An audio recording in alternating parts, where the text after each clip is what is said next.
Hello everyone, we are Team 19. My name is Michael Tarulli, this is Dariel Garciga, and this is Andrew Pino. Our project that we developed is the trailer door assist system. For many years now, I've been working with my dad in landscaping business, and this is actually where we came up with the idea for this. Was a way to make it a lot easier, automated, so you just have to push a button, you could open and close the trailer door without having to bend down and pick it up. Usually the doors are, the one that my dad has about 300, a little bit more than 300. Some of them are even obviously a lot more than that, depending on the size trailer you have. That was pretty much the motivation, was just to reduce any injuries, because I mean, to your back, obviously you're all day working and lugging around stuff and sweating, and regardless, you have to pretty much put yourself down in a really uncomfortable position. At one point, you have to use your back. You're going from a full squat to pretty much extended and using a heavy door. The gentleman here in the top right corner actually came up with a little hand crank, so you'd have to avoid bending down. Obviously, one industry, the one that I'm familiar with, landscaping, that's one that it would definitely greatly help. This actually picture here in the top right is someone put a car lift, so you could put two cars in your trailer and lug it to a racetrack or whatever it is. But despite all those modifications to it, they still use like a very simple spring system, which I'll show you in the next slide. In construction, they also use a similar brake system, because our system, what it is pretty much going around the brake that trailers have, which you'll see later on. It turns out initially we were just planning on modifying and doing our little design just to assist in landscaping, but we later found out that it could be implemented in any system that uses those kind of brakes. From trailers for camping, all that stuff, they use essentially the same kind of brake design. This existing systems, at least in landscaping, this one used to be common. If you go back 10 years ago, this was a really common system, but since it's exposed to the elements, they tend to oxidate really quickly. They have a lifespan of about 3 years or so, which isn't too bad, but our design is also going to be meant to exceed the 3 years, even 5 years of this other system. This system, pretty much what it is there's two pulleys. This is one of the pulleys, one on each side. That as the door is, obviously it's dropped, it causes the spring to tense and to be torsion more. So as when you come to lift it up, it tries to unravel itself, adding some relief to the user. The picture in the top left actually is the spring from my father's door lift assist system. And actually in March, while we were developing our project, it actually snapped, and that was a little uncomfortable having to deal with that for a while. This picture here, the unravel, this is probably the most common thing that will happen in these systems. If the pavement is unleveled, or you accidentally lift it or drop it too quickly, one of the sides sometimes will end up getting twisted a little bit more than the other end. And what happens is sometimes the cables end up overlapping and they unravel. So then you need at least 3 people to put it back into working order, because if you pretty much have to untense the spring while someone adjusts those cables, and then what happens is the other side sometimes tends to unravel. So then now you have 2 unraveled cables that you have to spend more time having to fix. So our solution is pretty much to have a self-sustaining system. We initially thought the most obvious one would have been solar power, because it's Florida and you're out in the sun anyways all day, so might as well get some power from it. So we thought about it even more, and that's where one day we were doing some maintenance, and I saw that we had some space within the brake system, and thought we could maybe use that rotation of the wheel, because the trailers, they don't have a spinning axle. It's just literally kind of a spindle that the brake is attached to, and also the exterior wheel hub that just sits there and rotates about. So what you have is a fixed brake and the wheel hub that actually spins around. And we're used this concept coupled with a gearbox that we'll have, and that will be able to speed up the RPMs that we get from our wheel to our motor that will be attached to the gearbox, so we could then power and recharge the battery that will our winch will be running off, and that winch will be what the user will operate, pushing a button to raise or lower the door. Environmental considerations, there isn't really much of a waste apart from maybe once a battery user is used to its max and maybe have to opt out and won't take a charge again. It's self-sustaining, which is the whole idea that we wanted. We didn't really want to rely on the truck's battery and have another load on that, or to avoid having to have your truck on while you're trying to do your job and whatnot. All right, so in order to make our design self-sustaining, the main consideration is energy management. To start with our energy management, we looked at the power usage of the winch. The power usage of the winch is going to determine how much energy we need to store, how much energy we need to replenish. It's basically at the root of our design. All right, so in order to find how much energy the winch will need to operate for one use, which would be opening and closing the door, we had to do a simple static analysis. For an 8-foot trailer suspended 2 feet above the ground, we found, and a 600-pound door, we found that the cable will need to be pulled at 412 pounds. And according to our winch's specifications, the winch will operate for 72 seconds at a 9.4 feet per minute pull speed. According to the power requirements of our winch, this will require 35,600 joules, which we will need to replenish. So in order to size our battery, we know that the amp hour rating of a battery, it determines how much you can charge the battery without overloading it. We use this amp hour rating in order to find how quickly we could replenish the energy of one use, and we had to make sure that this amount of time was efficient in the sense that when a landscaper goes from job to job, he will be able to continuously replenish his battery and not continuously drain it. So the battery that we chose was a 30 amp hour battery. We found that the max power replenishment is 360 watts, and we would be able to replenish 35,600 joules in 1.6 minutes. After finding the recharge rate of the battery in order to optimize our recharging, we had to size our electric motor accordingly. The electric motor that we chose was a 24-volt motor. This is because a charge regulator will charge above 12 volts, and we would need those extra volts in order to utilize its full capability.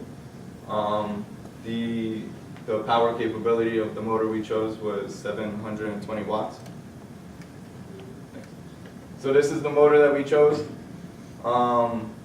We found that it could generate 746 watts at 1600 RPM, and it provided 5 Newton meters of torque.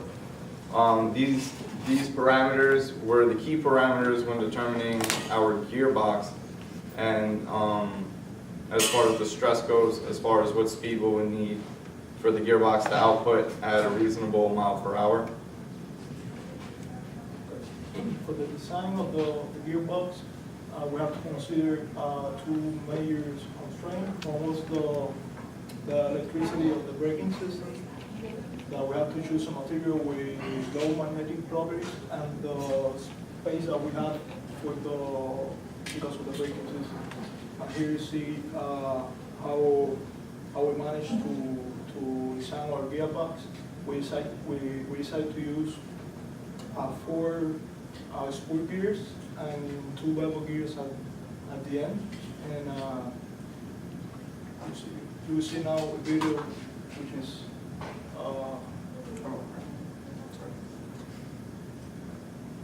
sorry.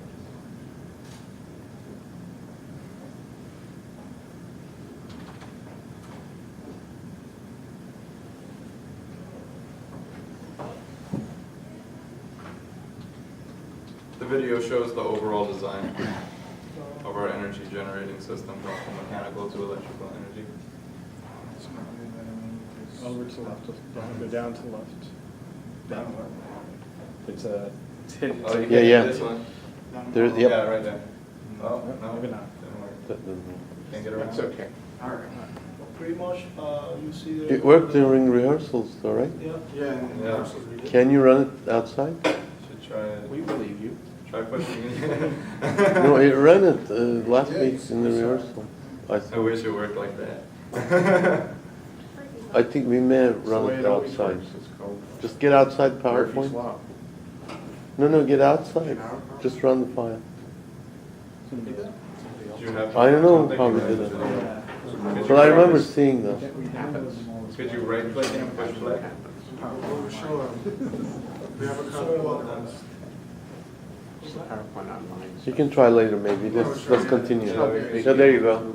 It was. It was gone? No, No. it's Should just load. it's connected. Try pushing space. No. All right. We believe you. For Yeah. our gearbox, we have a speed, we go for speed because we want to increase the RPM for the motor. And then we have a final gear ratio from 1 for the input and 8.9 for the output. We chose our peak performance to be 40 miles per hour. And we used, according to the materials, we used the Q4 stainless steel, and for harness, we should include a pipe. And this is the standards of the pipe. For stress analysis, we first, before using the AGMI stress analysis, we use Lewis bending equation, and to see the performance of our gear, if they're gonna be safe. And then after that, we use a EGMA stress analysis. This is the bending that we're getting, and the contact stresses and the safety factor as well. The lowest safety factor that we have is 1.7 for the levels, which is we're going from small to big, so it will be a large torque. And that's pretty much the assembly, how it would look like inside the hub. As I said before, we run some simulations before actually doing the stress analysis to see how the bending and the contact stress will be on our gearbox.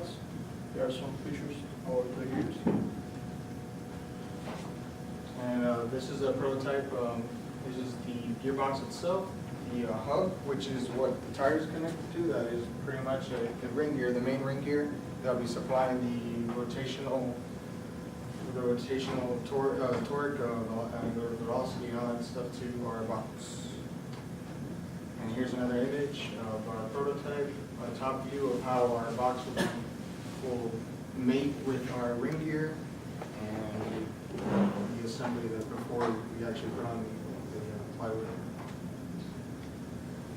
Okay, for testing, we figured that we needed to spin this wheel at a known miles per hour and then be able to measure the amount of current and amperage. This way we could get the power that we're generating experimentally. So we decided the best option was to use a treadmill. We actually put this on here in the hopes of keeping it a little bit safer, because during testing, we didn't want to let go of our prototype, and we kind of kept going, and as the wheel kept going, and that really didn't work. It didn't, the treadmill didn't shut off when it was disconnected, and hopefully we don't have the same problem here. But we have something else. Not right. It's another day, I guess. All right. This is supposed to be a video of us testing it. I have it on USB. Well, No, it's it. these are, Yeah. It's okay. yeah. It really is. We could finish the presentation Yeah, and then we'll do try and that, pull them yeah. up. Okay, so we tested it on the treadmill, and we were able to get the treadmill all the way up to 3 miles an hour and generate 11.4 watts. We weren't able to bring it up to real trailer speeds because of the safety factor when we were testing it. We realized quickly that we couldn't put this thing at 10 miles an hour and still be safe at the same time. So with our data, we decided to fit an exponential curve and also a power curve to it based on the trend that our data up to 3 miles an hour was showing us. We showed that as it increased, also the amount of power increased. And we chose both analyses because of the low miles per hour, because a regular trailer would experience much higher speeds. So we needed to get the multiple views on how it would behave at higher speeds. And we even looked into patenting our design. As far as patenting goes, what you see in front of you as the prototype is what we would focus on as far as patenting goes. The energy generation method going from mechanical energy to electrical energy. We did a small patent search and we found that it hadn't been done before. We went to FIU and we talked with the research center. They had told us that because we're not getting paid by the university, the design is ours and it's free for us to develop. However, we should look into a preliminary patent because if we were to show this design to, let's say, a trailer company, in order to have them add it as an addition to their trailer, they may just want to steal the idea or utilize our gear ratios, and then they would have our idea. Well, highlight, first thing you should do is just grab a binding notebook, put the concept in it, get three to sign it, and get a third person to sign as a witness. Okay. And lock that down, do that today. Okay, that's a good idea. We were looking into doing that in the future, and before I mean, that's a good idea. That sets your date. Yeah, That yeah. sets your date. It sets a date, and in order for us to file the preliminary patent before then, we wanted to learn a little bit. Well, you should, About because writing it. Yeah. it costs you $60,000 to do patent. Well, actually, Full for the preliminary, I believe it was 65, according to the research. $65. Yes, and that was more like a placeholder that, For a year. yeah, it wasn't anything serious, but No, it the was full- less the than full filing 60. is $60,000. Yeah, that would be in the future if we go that far. Is that like the old patent pending? Is that what? Yeah, Okay. yeah. This is essentially where we You roughly, have to do a proof. a rough estimate, what we expect our, Not required. our actual, if we were to build it, and the greatest cost would be in manufacturing time, because the gears for their sizing, there could be due to some issues in material and whatnot. Marketing, like he said, pretty much to approach the trailer companies and manufacturer the brakes to see if they could implement our idea, and the idea of also, if you go to Home Depot or Lowe's or whatnot, you can see a lot of landscaping equipment that they have battery powered. If we're able to get our system to work with one wheel, obviously trailers have multiple wheels, you can have a couple more of them in, and we were actually, to our surprise, we necessarily didn't really need the gearbox because the wheel itself of the trailer provides enough speed that literally if you find a way to couple your motor to that wheel, you essentially have more than enough power, or that motor will be able to generate enough power to power the batteries, and in return you could maybe run all your landscaping equipment battery powered. The only problem with that, really, the landscapers don't use it, is because of the battery life. You can't, obviously be on the job, middle of the job, and then your battery dies, and then you're pretty much done for the day. For home use, it's fine, but for, I guess, commercial use, it's not a big plus. That, and also with maybe using it on little rovers or vehicles on Mars would be a cool thing. Anything that's got rotation and wheel rotation, you could use our idea to generate power, which would be a great thing. And that's pretty much how we distribute our work, what role each of us played in. Let me see if I could just pull up that video real quick. One of the things you might want to think about is a disconnect too, so that's not, it's only running when you need it. Let's say your battery's fully charged, you could pull a pin and it would, otherwise you're gonna be running those gears all the time, or every time the trailer goes. True. And if your battery's fully charged, you're gonna wear that stuff out. Ultimately, if you made a lot of these, you'd probably want to use powdered metal, very inexpensive, because it's sintered and then heat treated, they're very hard, that kind of application. Okay. If they're a couple of dollars a piece versus machining it would be, Yeah. would put you out of the market probably. Yeah, man. Not for your prototypes, but your If you were This saying. is, 0.5. Yeah, do one. We're going up to 1 mile per hour. Yeah, they haven't seen that.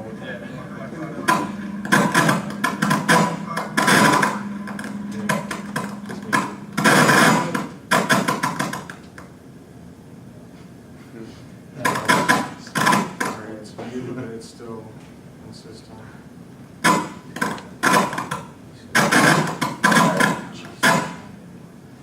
Open meter backward. This has never happened before.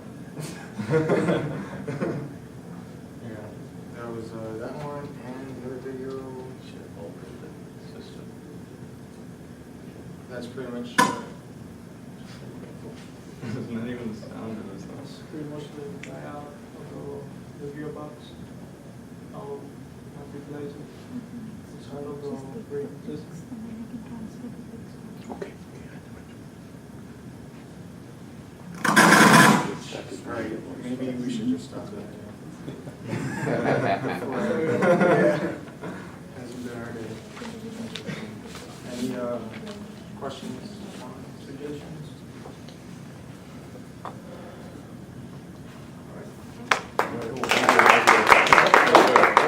You stated that the peak performance was at 40 mile an hour.